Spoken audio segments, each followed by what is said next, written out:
விஷயம் பெருசு. ஷார்ட்டாக சொல்கிறேன், புரிஞ்சுக்கங்க. டீட்டெயிலாக சொல்லணும் எவ்வளவோ போயிட்டே இருக்கும். ஷார்ட்டாக சொல்கிறேன், புரிஞ்சுங்க. இந்த மனித இனத்தில் சில பேருக்கு வந்து ஈவிரக்கம் இருக்குது, நிறைய பேருக்கு ஈவிரக்கம்னா இருக்கவே இருக்காது. அதுக்கு உதாரணம் ஒன்று சொல்கிறேன்.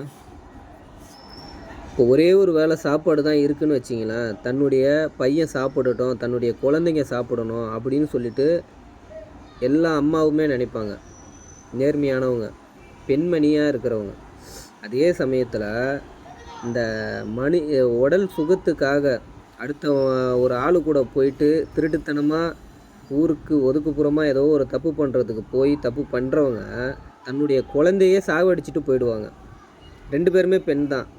தான் குழந்தைக்கு எனக்கு சாப்பாடு இல்லைனாலும் தான் குழந்தைங்க சாப்பிடணுன்றதுக்காக கல்லை மண்ணை உடச்சி இன்றைக்கும் 10-11 அடுக்கு மாடிக்கு கல்லை தூக்கிட்டு போயிட்டு மண்ணை சுமந்து எவ்வளோ கூலி வேலை செஞ்சு தன்னுடைய பிள்ளைகளை காப்பாற்றுற பெண்ணும் இருக்காங்க.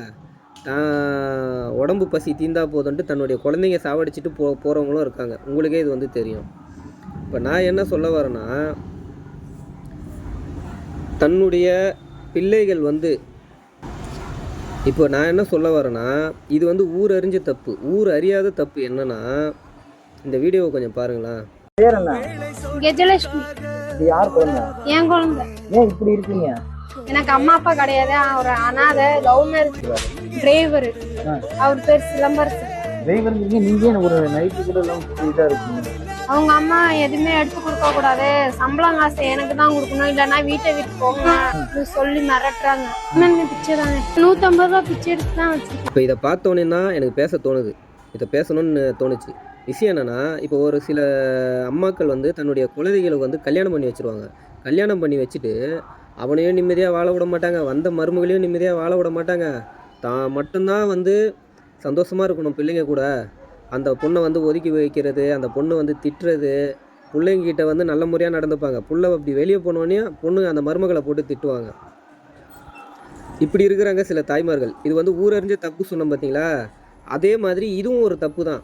இதுவும் ஒரு மிகப்பெரிய தப்பு தான். தன்னுடைய பிள்ளைங்க வாழ்க்கை தானே வந்து கெடுக்கிறதுக்கு சமம் இது. இந்த மாதிரி தாய்மார்கள் வந்து லாஸ்ட்டு வயசாகி இறக்குற காலத்தில் ஒரு டம்ளர் தண்ணி அவங்களுக்கு கிடைக்காது. அதாவது அவங்க பையனே கொடுக்கணுன்னு ஆசைப்பட்டாலும், அவங்க மருமகளே வந்து கொடுக்கணுன்னு ஆசைப்பட்டாலும் கடவுள் தடுப்பார். புரியுதா?